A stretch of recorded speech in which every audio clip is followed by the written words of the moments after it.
بسم اللہ الرحمن الرحیم۔ الصلاۃ والسلام علیک یا سیدی یا رسول اللہ وعلی آلک و صحابک یا رحمت للعالمین۔ تمام اہل اسلام کو السلام علیکم۔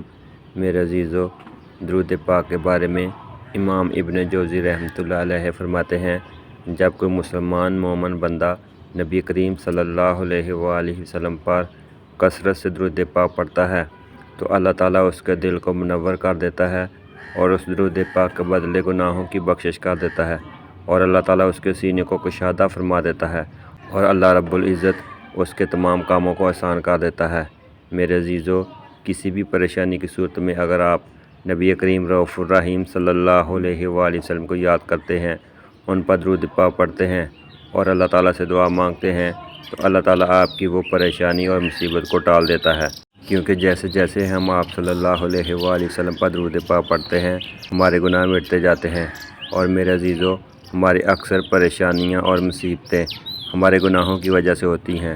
جیسے ہم درود پاک پڑھیں گے ہمارے گناہ دھلتے جائیں گے اور ہماری مصیبتیں، پریشانیاں اور تکالیف اللہ تعالیٰ کے فضل اور رحمت سے دور ہوتی جائیں گی۔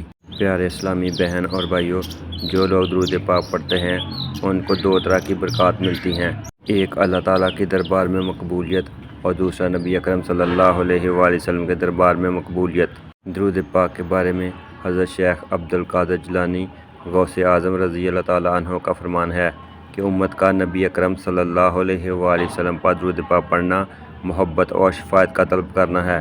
جس نے محبت کا اظہار کیا اس کو کیسے شفاعت نصیب نہیں ہوگی، اس لیے جو آپ صلی اللہ علیہ وآلہ وسلم پر محبت سے درود پاک پڑھے گا ان کو آپ صلی اللہ علیہ وآلہ وسلم کی بروز قیامت شفاعت عطا ہوگی۔ نہ صرف آخرت میں اس کا فائدہ ہے بلکہ دنیا میں بھی درود پاک پڑھنے کے بے شمار فضائل و برکات ہیں، چونکہ درود پاک حکم ربانی ہے اور اللہ تعالیٰ کا اپنا خود کردہ وظیفہ ہے۔ تو میرے عزیزو، ہمیں چاہیے کہ اس ذکر کو اپنا لیں اور اللہ تعالیٰ کی نظر کرم حاصل کریں۔ جس کو اللہ تعالیٰ کی طرف سے نظر کرم عطا ہو گئی اس کی دنیا اور آخرت سنور گئی۔ تو اللہ تعالیٰ سے میری دعا ہے کہ اللہ تعالیٰ مجھے، میرے خاندان اور آپ سب کو درود پاک پڑھنے کی توفیق دے اور باقی فرائض کو بھی پورا کرنے کی توفیق دے۔ آمین ثم آمین۔